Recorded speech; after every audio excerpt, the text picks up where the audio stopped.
La radio qui vous parle de NBA, c'est Radio Off Basket. Le basketball, c'est mieux à la radio.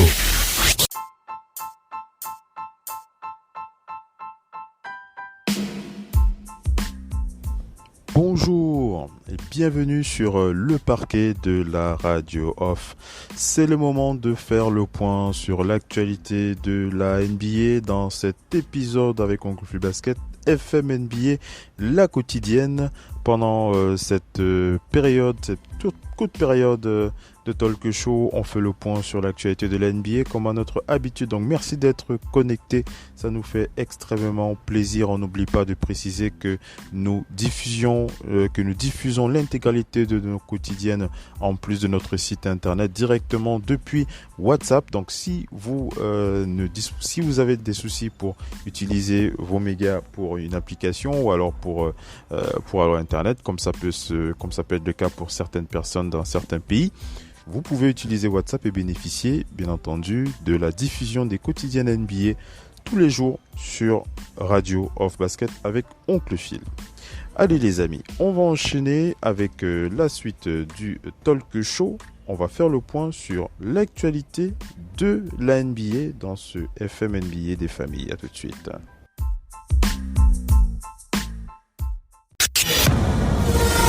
La radio qui vous parle de NBA, c'est Radio Off Basket. Le basketball, c'est mieux à la radio.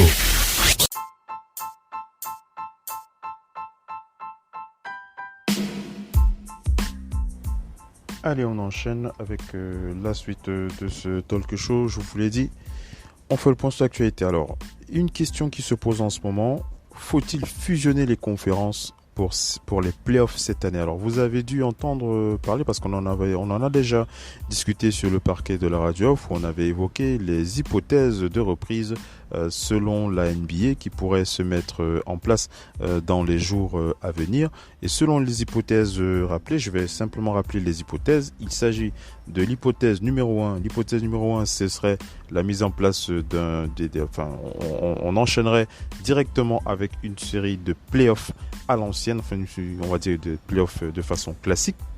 Et la deuxième hypothèse serait de mettre en place un tournoi avec un tournoi qui pourrait permettre, enfin pas qui pourrait, mais qui donnerait la possibilité à d'autres équipes de participer bien entendu à ce tournoi et pourquoi pas d'être qualifié pour les playoffs. Et la troisième et dernière hypothèse, c'est la possibilité, il me semble, si je ne dis pas de bêtises, c'était d'enchaîner avec la saison régulière avec quelques matchs, en tout cas je crois que c'est bien une bonne quinzaine de matchs de saison régulière sur laquelle on pourrait enchaîner.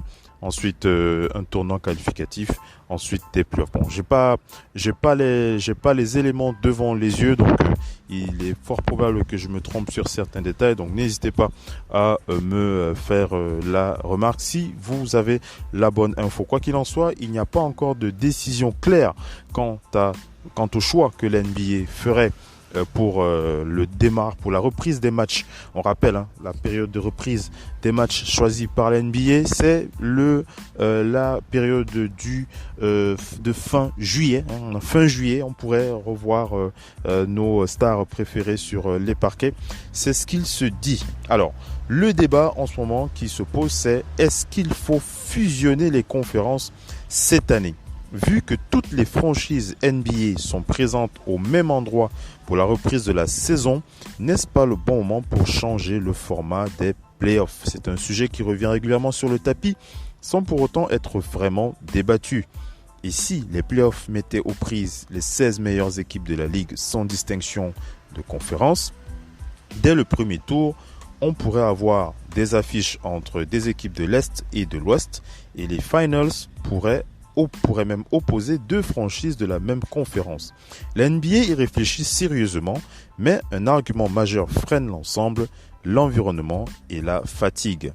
Même si certains voyages intra-conférences sont longs, ils le sont toujours moins qu'un Portland-Miami ou qu'un Los Angeles-Boston qui augmenterait considérablement les distances parcourues par les franchises NBA déjà énormes sur une saison. Problème, qui n'en est plus un pour cette saison, puisque le scénario qui se dessine pour la reprise de la NBA est un rendez-vous commun pour toutes les franchises dans un seul et même endroit. Adam Silver a toujours été fan d'un système à 16 équipes et non 2x8. Et selon ESPN, il ne manquera pas d'en parler au patron des franchises NBA pour tenter de le mettre en place cette année. Selon nos confrères, le sujet serait véritablement sur la table. Premier point, première hypothèse, le Heat de Miami, le Thunder d'Oklahoma City et les Lakers de Los Angeles. Excusez-moi, je reprends. Le Heat de Miami contre le Thunder d'Oklahoma City et les Lakers de Los Angeles contre les Nets dès le premier tour. D'autant que les top 8 de chaque conférence représentent les 16 meilleures équipes et ce n'est toujours pas le cas chaque année. En 2015, le Thunder n'avait pas accroché la post-saison malgré un bilan de 45 victoires et 37 défaites. Alors même que 3 équipes de l'Est avaient un bilan inférieur, avaient eu droit à leur sésame. La conférence Ouest étant généralement supérieure depuis pas mal d'années désormais, les équipes de l'Est sont en principe réfractaires à cette idée. Mais les jeux sont déjà faits cette année et voilà ce que ça pourrait donner.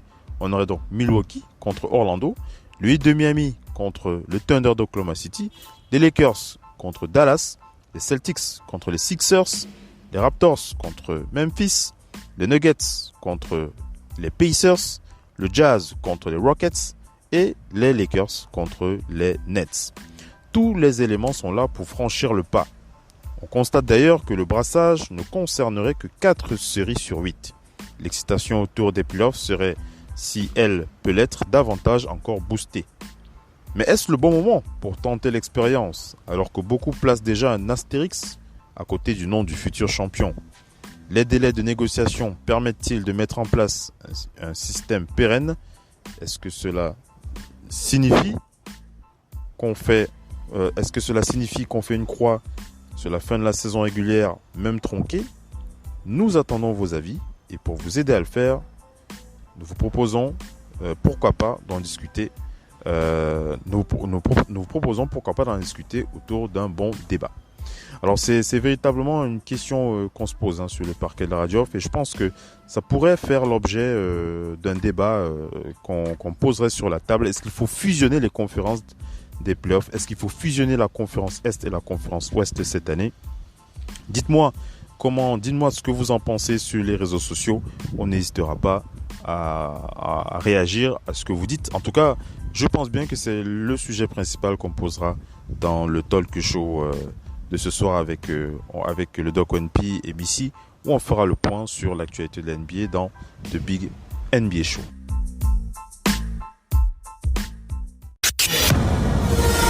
La radio qui vous parle de NBA, c'est Radio Off Basket. Le basketball, c'est mieux à la radio.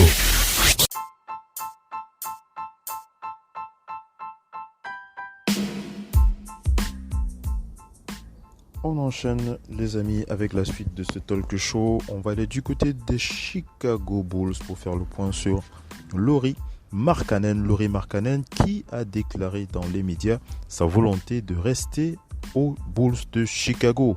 On rappelle que malgré une situation compliquée, l'intérieur a confiance en l'avenir de Chicago et il espère bien poursuivre l'aventure.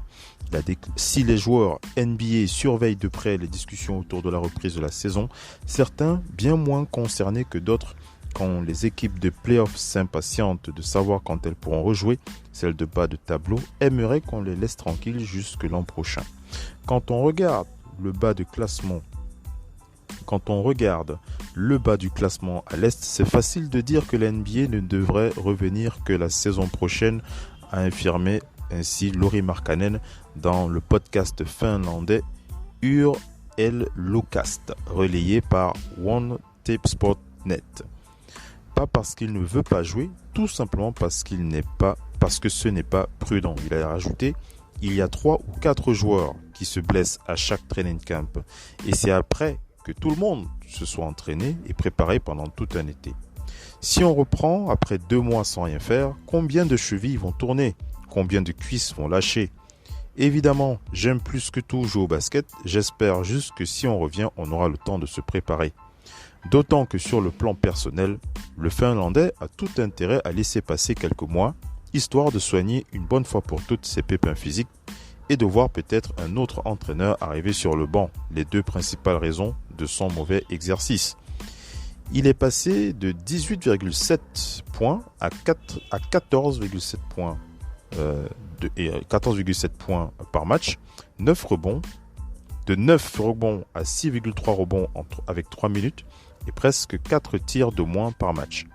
Il a déclaré « Je touchais le ballon 80 fois par match lors de mes 2 premières saisons et je suis passé à 40, justifie-t-il.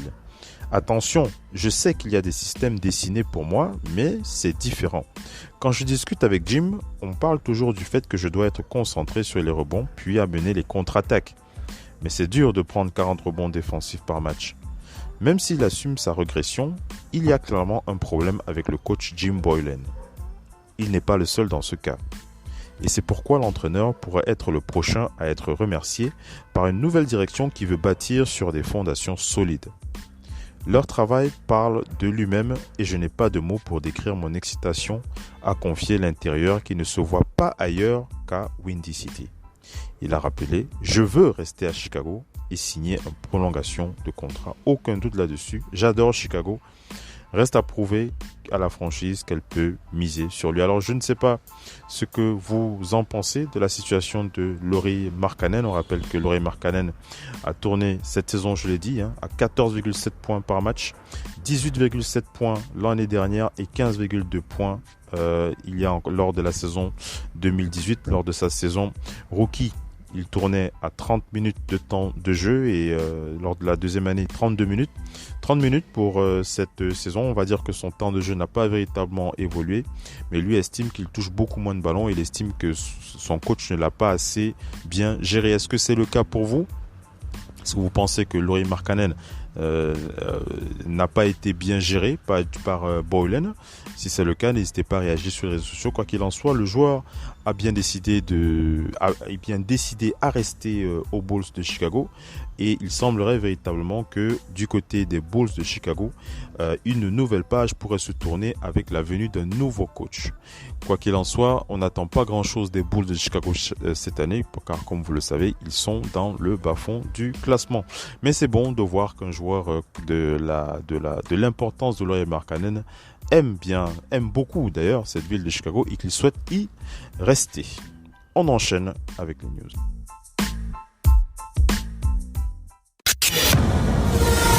La radio qui vous parle de NBA, c'est Radio Off Basket. Le basketball, c'est mieux à la radio.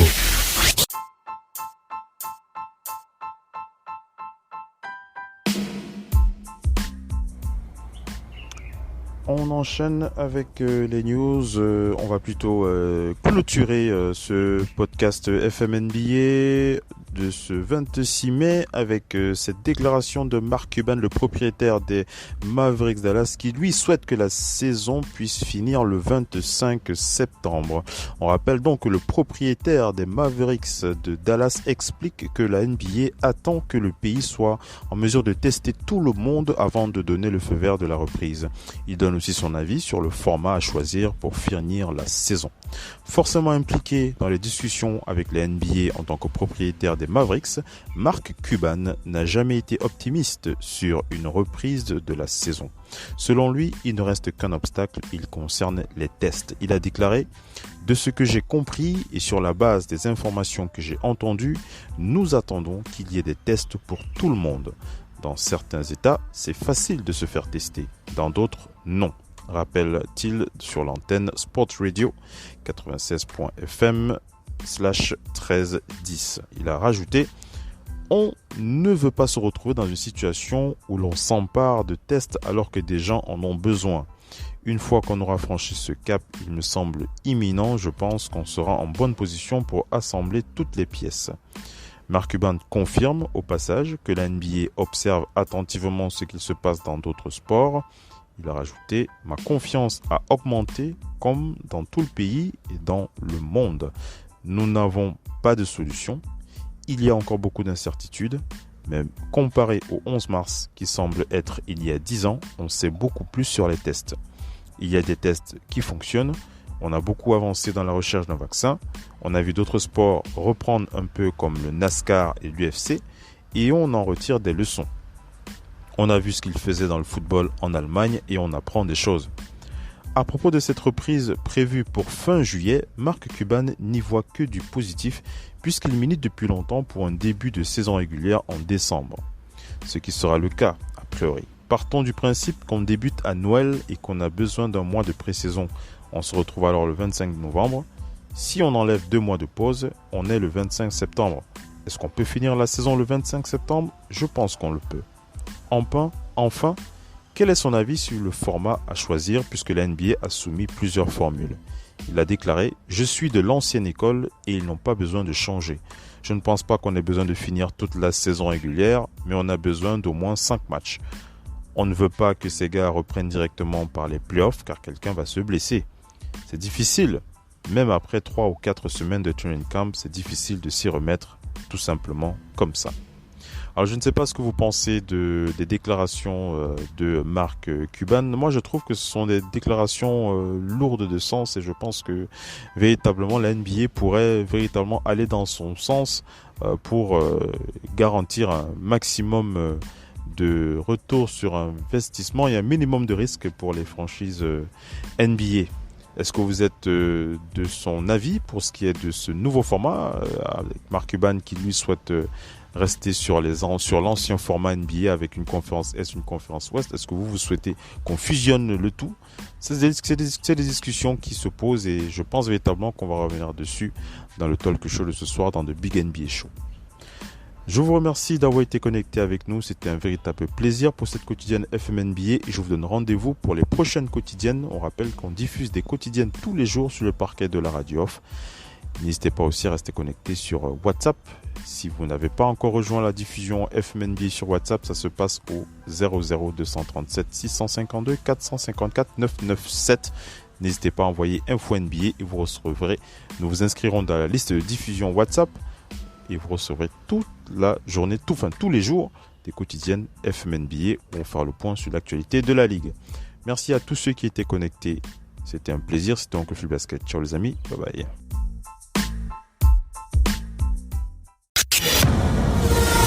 La radio qui vous parle de NBA, c'est Radio Off Basket. Le basketball, c'est mieux à la radio.